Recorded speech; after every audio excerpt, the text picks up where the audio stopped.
کر لیا نوش جسم سے شہادت کا جام اس حسین۔ غور کرنا لوگوں، ہمارے معاشرے کے اندر آج ماں باپوں کا حال یہ ہو چکا ہے کہ جیسے ہی بچہ 8 یا 9 سال کا ہوا، والدین نے یا تو اسے کام پر لگا دیا یا اسے اسکول میں بھیج دیا یا پھر اسے کسی کام پر لگا دیا، اس کے ہاتھ میں بڑے بڑے فون دے دیے۔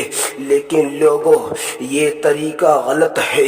اپنے بچوں کو دینی تعلیم چھوڑ کر کوئی اور کام سکھانا، ہاں انہیں کام سکھاؤ، لیکن جب دینی تعلیم سیکھ جائیں اس کے بعد انہیں کام سکھاؤ۔ یا اسکول میں بھیج دیا، انگلش پڑھنے کے لیے کالج میں بھیج دیا، لیکن لوگوں یاد رکھنا، یا ان کے ہاتھ میں بڑے فون دے دیے۔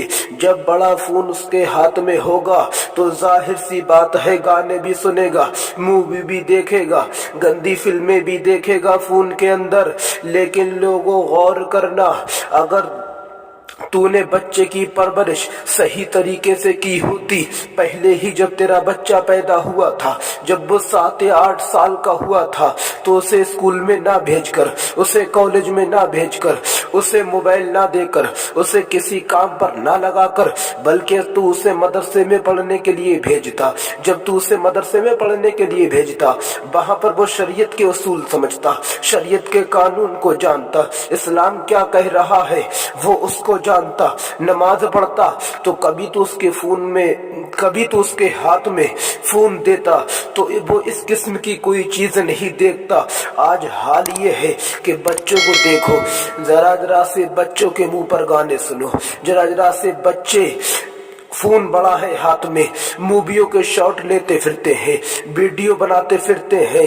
لوگوں یاد رکھنا، بچہ مووی دیکھے گا تو ہیرو بنے گا، اگر بچہ گانے سنے گا تو ہیرو بنے گا۔ اور یاد رکھنا، ان ہیرو کا چاہے کوئی سا ہیرو ہو، چاہے وہ مسلم ہو یا ہندو ہو، ان کا ایک دھرم نہیں ہوتا ہے۔ کبھی کسی فلم میں دیکھو یہ ہندو بن جاتے ہیں، کبھی کسی فلم میں دیکھو تو یہ مسلمان بن جاتے ہیں، کبھی کسی فلم میں دیکھو تو یہ فقیر بن جاتے ہیں۔ اگر اسی طریقے سے تیری اولاد بھی کرتی رہی تو یاد رکھنا، ایک دن تو اور تیری اولاد دونوں ہی فقیر بن جائیں گے، کیونکہ جب ایمان کی دولت ہی ان کے پاس میں نہ ہوگی، جب ایمان کی دولت تیرے پاس نہ ہوگی تو فقیر بننے کے علاوہ کوئی اور راستہ تو ہوگا ہی نہیں۔ اگر دنیا میں سب سے بڑی کوئی دولت ہے تو وہ ہے ایمان کی دولت۔ اگر تیرے پاس ایمان نہیں تو تیرے پاس ساری دولتیں بیکار ہے۔ تو اپنے بچوں کو کالج میں پڑھنے کے لیے بھیجتا ہے کہ میرا بچہ انگلش پڑھ جائے گا، نوکری لگ جائے گی، ویگیانک بن جائے گا، سائنس بن جائے گا، یا ڈاکٹر بن جائے گا، یا انجینئر بن جائے گا۔ لیکن لوگوں یاد رکھنا، جب تیری اولاد مرے گی، جب وہ قبر میں جائے گی تو یہ ویگیانک وہاں پر کام نہیں آئے گا، یہ ڈاکٹر وہاں پر کام نہیں آئے گا۔ یہ جو دنیا میں رہ کر تو نے انہیں سکھایا وہ کچھ قبر میں کام نہیں آئے گا۔ اگر قبر میں کچھ کام آئے گا تو وہ دینی تعلیم کام آئے گی۔ جب فرشتے آئیں گے، سوال کریں گے من ربوں کا، تیرا رب کون ہے، تب بتا۔ جب تیری اولاد نے انگلش ہی پڑھی ہوگی، اردو نہ پڑھی ہوگی تو بتا جواب کیسے دے گی۔ تو لوگوں، ہمیں چاہیے کہ ہم اپنے بچوں کو ایسی تربیت دیں جس سے ہماری اولاد بھی سدھر جائے، ہماری آخرت بھی سدھر جائے۔ ایسے کام کر جاؤ میرے پیارے اس دنیا میں رہ کر کہ تم چلے جاؤ لیکن لوگ تمہیں یاد کریں۔